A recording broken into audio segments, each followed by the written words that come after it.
नमस्कार। भारतीय तीर्थ स्थलों की यात्रा में आज हम आप पहुंचे हैं शिरडी में साईं बाबा जी के दर्शन करने के लिए। यहाँ पर देश और विदेश से हर धर्म हर जाति के लोग आते हैं। महाराष्ट्र ज्योतिर्लिंग सीरीज में हमने सबसे पहले त्र्यंबकेश्वर के दर्शन करवाए थे, फिर नासिक दर्शन और आज नासिक से 80 किलोमीटर की दूरी पर शिरडी दर्शन। आज के एपिसोड में हम जानेंगे शिरडी कैसे पहुंचा जाए, यहाँ पर रुकने की क्या सुविधा है, शिरडी में साईं बाबा जी का पूरा इतिहास, शिरडी से नासिक कैसे जाएं, शिरडी से शनि शिंगणापुर की क्या व्यवस्था है। साथ में जानेंगे भारत की सबसे बड़ी सोलर किचन शिरडी साईं द्वारा जो चलाई जाती है। सबसे पहले यहाँ पर पहुँचने के 3 विकल्प हैं। जो यहाँ का हवाई अड्डा है वो 14 किलोमीटर दूर है। अगर आप ट्रेन से आते हैं तो वो 3 किलोमीटर रेलवे स्टेशन दूर है साईं मंदिर से। शिरडी का बस अड्डा है वो साईं मंदिर से मात्र आधा किलोमीटर की दूरी पर स्थित है। शिरडी में डायरेक्ट फ्लाइट और ट्रेन कहाँ पहुंचती हैं। अगर ट्रेन शिरडी तक नहीं पहुंचती तो आप नासिक तक ट्रेन में पहुंचें। नासिक से बस लेकर आप शिरडी 2.5 से 3 घंटे में पहुंच जाते हैं। शिरडी बस अड्डा बहुत बड़ा है और बहुत से राज्यों से सीधे बस शिरडी तक पहुंचती हैं। उसके बाद अगर हम बात करें यहाँ शिरडी में आकर रुकने की व्यवस्था के बारे में, तो यहाँ शिरडी साईं ट्रस्ट द्वारा बहुत ही बढ़िया प्रबंध किए गए हैं। यहाँ पर 4-5 आपको भक्ति निवास मिलेंगे। किसी भक्ति निवास में 500 कमरे की सुविधा है, किसी में 1000 कमरे की सुविधा है। हम जिस भक्ति निवास में कल शाम के समय पहुँचे थे उसकी जो दूरी साईं मंदिर से वो 1 किलोमीटर की है। यहाँ पर 1000 कमरे की सुविधा है। सबसे पहले यहाँ पर आकर आपको फॉर्म भरना पड़ेगा, आपको साथ में आधार कार्ड दिखाना पड़ेगा और उसके बाद आपको यहाँ पर रूम दिया जाता है। और जो ज़रूरी बात है, रूम यहाँ पर फैमिली वालों को दिया जाता है। अदरवाइज़ आपको यहाँ पर डॉर्मेट्री मिलेगी, लॉकर मिलेगा। जो लॉकर का किराया है वो 110 रुपये है और उसमें से अगले दिन आपको 100 रुपये वापस कर दिया जाता है। तो एक तरह से 10 रुपये में आप यहाँ पर रह सकते हैं लॉकर रूम में। और अगर आपको अपना कमरा चाहिए तो कमरे का जो शुल्क है यहाँ पर वो 250 रुपये है नॉन AC का, और अगर आपने AC रूम लेना है उसका शुल्क यहाँ पर 650 रुपये है। हमें जो यहाँ पर कमरा मिला वो 250 रुपये में नॉन AC मिला। बुकिंग रिसेप्शन सेंटर आश्रम के अंदर ही है। अगर तो भीड़ होगी तो आपको 1 घंटा लग जाएगा बुकिंग करवाने में, और अगर भीड़ कम होती है तो 15 से 30 मिनट में आपकी बुकिंग यहाँ पर हो जाती है। हमने तो यहाँ पर आकर बुकिंग करवाई थी, लेकिन अभी ऑनलाइन बुकिंग की सुविधा भी उपलब्ध रहती है। ज़्यादातर जो श्रद्धालु है वो ऑनलाइन बुकिंग करवा के ही यहाँ पर आते हैं। तो आप भी sai.org.in में जाकर अपनी बुकिंग करवा सकते हैं। यहाँ पर ट्रस्ट द्वारा एक बहुत ही बढ़िया सुविधा दी गई है कि यहाँ पर आप आएंगे तो आपको जो चाय है, कॉफ़ी है, दूध है यहाँ पर मिलता है। कि जो मेरे हाथ में जो चाय का कप है वो मात्र 2 रुपये का है। कॉफ़ी और दूध अगर आप लेते हैं तो आपको 3 रुपये में मिलेगा। ये तो हो गई यहाँ पर रहने की बात। अगर किसी वजह से आपको साईं आश्रम में कमरा नहीं मिलता तो यहाँ साईं मंदिर के आसपास आपको बहुत सारी धर्मशालाएँ और होटल्स मिल जाएंगे, जिनका शुल्क है, जो चार्ज है वो 500 से 800 रुपये के बीच में रहता है। हमें यहाँ पर भी जो रूम मिला है वो भी 3 बेडेड है, और यहाँ पर अगर आपको प्राइवेट होटल्स में भी रूम मिलेंगे तो वो भी आपको 3 बेडेड मिलेंगे। साईं संस्थान द्वारा जो अन्न प्रसादालय का समय है वो सुबह 10 बजे से लेकर रात के 9 बजे तक है। तो सुबह 7 से 10 बजे तक यहाँ पर कुछ नहीं मिलता, तो उसके लिए संस्थान द्वारा एक बहुत ही बढ़िया कार्य किया गया है कि यहाँ पर आपको 5-5 रुपये के फूड पैकेट मिलेंगे। साईं बाबा हॉस्पिटल जो शिरडी संस्थान में आप यहाँ पर भी रह रहे हैं, जो आपका निवास है, वहाँ पर आपको सुबह यहाँ पर 5-5 रुपये के पैकेट आते हैं, जिसमें 4 पूड़ियाँ हैं, 1 बर्फ़ी का पीस है और सूखे चने साथ में दिए जाते हैं। तो यहाँ पर आप ब्रेकफास्ट करके, सुबह का नाश्ता करके साईं मंदिर के दर्शन के लिए जा सकते हैं। और 5 रुपये में 5 पूड़ी, साथ में चने, बर्फ़ी और 2 रुपये का चाय का गिलास। इससे बढ़िया, स्वादिष्ट और सस्ता आपको नाश्ता नहीं मिल सकता। इसके अलावा अगर आप पूड़ी नहीं खाना चाहते तो संस्थान के बिल्कुल बाहर आपको यहाँ पर 12-13 ऐसे मोटरसाइकिलों पर सुबह लेडीज़ आती हैं। आपके लिए यहाँ पर इडली, पोहा, उपमा, बड़े वो भी यहाँ पर मिलते हैं। तो आपके पास ऑप्शन है कि अगर आप ये सिंपल ब्रेकफास्ट करना चाहते हो तो ये भी मिल जाएगा, और अगर अंदर आप पैकेट वाला लेना चाहते हो 5 रुपये पैकेट वाला जिसमें पूड़ी मिलती है वो भी आप खा सकते हैं। और ये जो छोटे छोटे ठेले हैं ये भी सुबह 7 से 9:30 बजे तक ही रहते हैं। तो यहाँ से अभी मंदिर की दूरी 1 किलोमीटर है।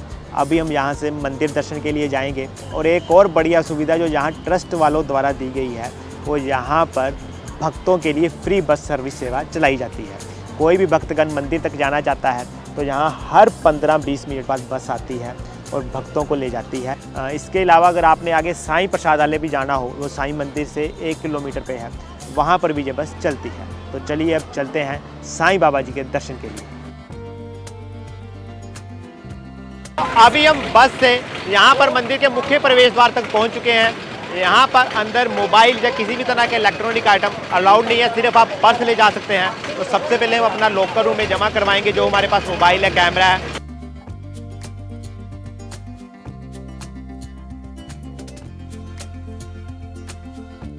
शिरडी बाबा के यहाँ पर दर्शन करने की 2 तरह के लाइन्स हैं। एक है सामान्य, यहाँ पर आपको निःशुल्क दर्शन के लिए लगना होगा, और दूसरा अगर आपको यहाँ पर स्पेशल दर्शन करने हैं, वीआईपी दर्शन करने हैं, तो आपको 200 रुपये प्रति व्यक्ति देना होगा। शिरडी में अगर आप शनिवार, रविवार और वीरवार को आते हैं तो आपको यहाँ पर बहुत भीड़ मिलेगी।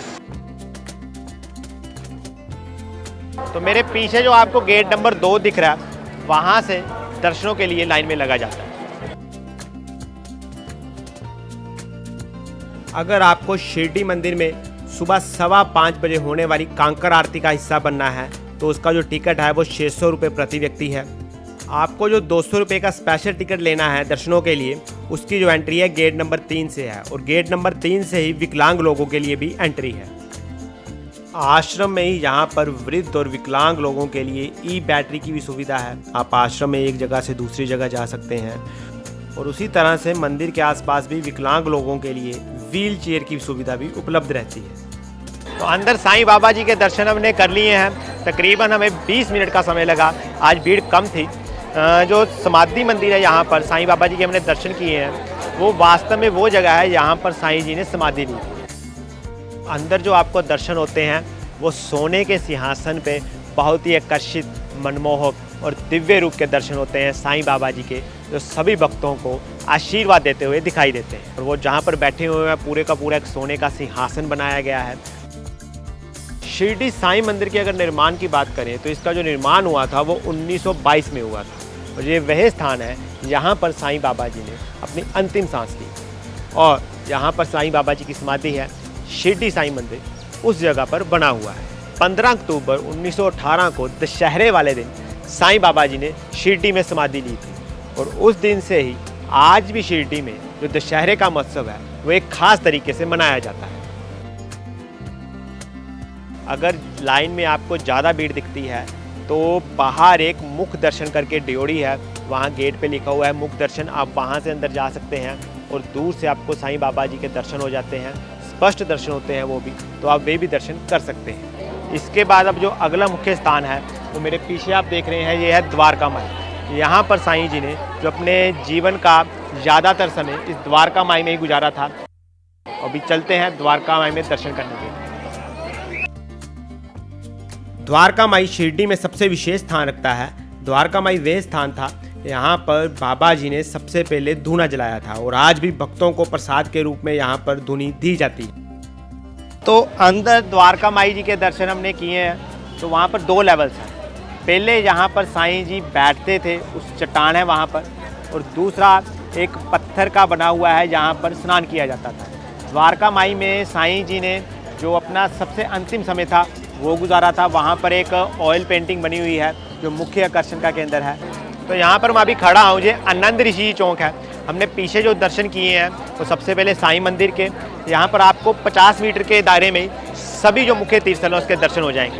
वो मुख्य हनुमान मंदिर जी है, मेरी इस तरफ श्री चावड़ी जी है, और मेरी जो दूसरी तरफ है यहाँ पर ये द्वारका माई के दर्शन आपको। तो इस तरह से ये 50 मीटर के एरिया में ही आपको जहाँ पर जो मुख्य तीर्थस्थल हैं यहाँ पर शिरडी में, तो सभी यहाँ पर ही दर्शन हो जाएंगे। मुख्य समाधि मंदिर से जैसे ही आप बाहर आते हैं तो आपको सबसे पहले हनुमान मंदिर के दर्शन होंगे। यहाँ पर बजरंग बली पंचमुखी के रूप में विराजमान है। चावड़ी का जो अर्थ होता है वो होता है कोट या बैठक।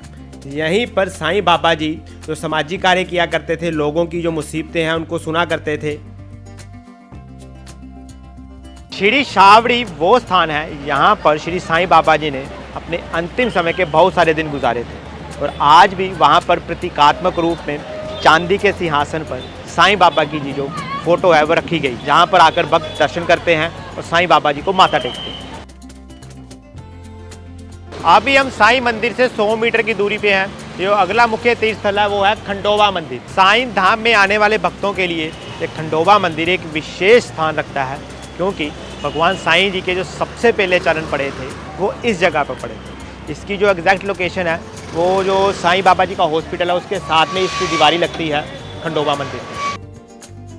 खंडोबा देवता को भगवान शिव का अवतार माना जाता है।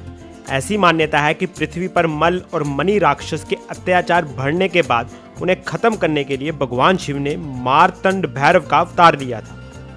मंदिर के अंदर आपको मारतंड भैरव की प्रतिमा के दर्शन होंगे और साथ में ही इस मंदिर के जो प्रथम पुजारी महालस्पति जी रहे हैं उनके दर्शन होंगे। महालस्पति बाबा के प्रथम भक्तों में थे और उन्होंने ही बाबा को साईं की उपाधि दी थी, जिसके बाद बाबा शिरडी में साईं के नाम से प्रसिद्ध हुए। यहाँ पर साईं बाबा संस्थान द्वारा प्रसाद बिक्री केंद्र भी है। यहाँ से आप अपने घर के लिए गोदावरी पेड़ा, कांडी प्रदा प्रसाद, कई तरह का यहाँ पर प्रसाद मिलता है, वो आप ले जा सकते हैं।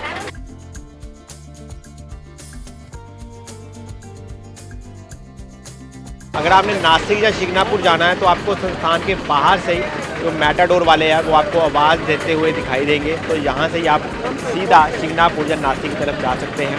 तो शनि शिंगणापुर जाने का कितना लेते हो एक व्यक्ति का? 200 रुपये आने जाने का। और अगर नासिक जाना हो तो एक आदमी का 300 रुपया। तो ये भी आपके लिए एक विशेष जानकारी है कि अगर यहाँ से आप नासिक जाना चाहते हैं या शनि शिंगणापुर जाना चाहते हैं तो जा सकते हैं। शनि शिंगणापुर का 200 रुपये है प्रति व्यक्ति आने जाने का, और नासिक का 300 रुपये प्रति व्यक्ति आने जाने का। और नासिक में आपको त्र्यंबकेश्वर ज्योतिर्लिंग, पंचवटी और मुक्तिधाम के दर्शन करवाएंगे। शनि शिंगणापुर में आपको आने जाने में 3-4 घंटे का समय लग जाता है, 4-4.5 घंटे। और नासिक में आपको पूरा दिन लग जाएगा। यहीं से आपको सुबह लेके जाएंगे और यहीं पर आपको आते समय ड्रॉप करेंगे।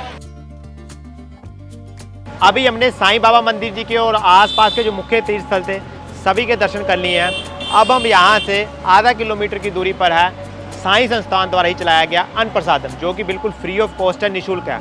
वहाँ पर जाएंगे और भोजन ग्रहण करेंगे। इसके अलावा साईं मंदिर के आसपास आपको यहाँ पर सभी बड़े ब्रांड मिल जाएंगे खाने के लिए भी। मेरे बिल्कुल पीछे आप देख सकते हैं। तो अपनी सुविधा के हिसाब से अगर आप साईं बाबा जी का प्रसाद अन्न प्रसादम में खाना चाहते हैं तो वहाँ पर भी खा सकते हैं, और अगर आपको बाहर कहीं खाना है तो वहाँ पर भी आपको खाने को मिल जाएगा।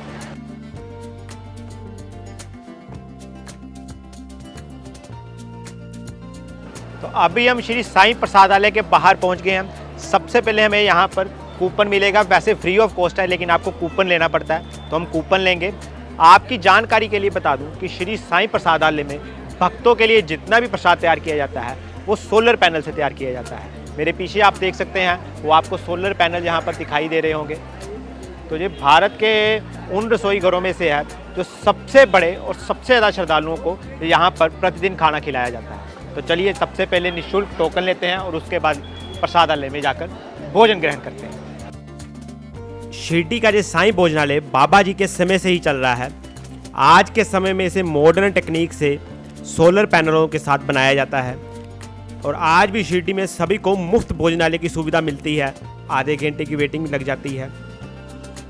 जैसे ही आप भोजनालय के अंदर प्रवेश करते हैं तो एक बहुत ही बड़ा हॉल आपको दिखाई देगा। इस हॉल की जो कैपेसिटी है, एक समय में 3500 लोग इस हॉल में खाना खा सकते हैं, और हर आधे घंटे के बाद ये पंक्ति बदली जाती है। तो इस तरह से सुबह 10 बजे ये भोजनालय खुलता है और रात के 10 बजे तक चलता है, और 12 घंटे में लगभग यहाँ इस भोजनालय में हर दिन 60 से 70 हज़ार लोग भोजन ग्रहण करते हैं। थाली में सबसे पहले नमक रखा होता है, उसके बाद बर्फी दी जाती है, फिर 2 सब्जी, चावल, चपाती, और ये सारा ही प्रसाद शिरडी के कार्यकर्ताओं द्वारा बहुत ही प्यार और सद्भाव से दिया जाता है। तो साईं ट्रस्ट द्वारा जो प्रसादालय चलाया गया है वो मंदिर से 1 किलोमीटर की दूरी पर है, लेकिन यहाँ पर हमने जिस आश्रम में अपने लिए रूम लिया था, यहाँ पर भी भक्तों के लिए निःशुल्क जो प्रसादालय की सुविधा दी गई। 20 का एक। इसके अलावा यहाँ पर आपको नार भी बहुत ज़्यादा देखने को मिलेंगे। ये नार ज़्यादा यहाँ पर होते हैं क्या? अच्छा, अभी इसका सीजन नहीं, इसलिए कम है वो। अभी सीजन नहीं है। हाँ। वैसे 10 रुपए का होता है। हाँ। अभी सीजन नहीं है इसलिए 20 रुपए का। वैसे जो एक गिलास 10 रुपए का होता है। तो इस तरह से हमने देखा कि शिरडी एक विकसित नगर हो चुका है। आपको हर सस्ती और महंगी सुविधा मिलेगी यहाँ पर, चाहे बड़े ब्रांड हो खाने के या मुफ्त में फ्री बस सेवा और भोजनालय हो। तो ये थी साईं धाम की संपूर्ण जानकारी। इसके अलावा शिरडी में आप हेरिटेज वॉक करके है, हेरिटेज विलेज करके है, ट्रेडिशनल थीम पार्क करके है, वहाँ भी जा सकते हैं और देख सकते हैं। जो हेरिटेज विलेज है वहाँ पर साईं जी के जीवन में जो भी महत्वपूर्ण घटनाएं हुई हैं वो वहाँ पर दर्शाया गया है और उसका जो टिकट का प्राइस है वो 150 रुपये है। जो थीम पार्क है वो अभी खुला है, उसका जो टिकट का प्राइस है वो 400 रुपये है और थीम पार्क में आपको 3-3.5 घंटे का समय लग जाता है। अगर आपको शिरडी के बारे में कोई भी जानकारी लेनी हो तो आप नीचे कमेंट सेक्शन में जाकर पूछ सकते हैं। तो महाराष्ट्र ज्योतिर्लिंग सर्किट के अगले एपिसोड में हम आपको घुश्मेश्वर ज्योतिर्लिंग के दर्शन करवाएंगे,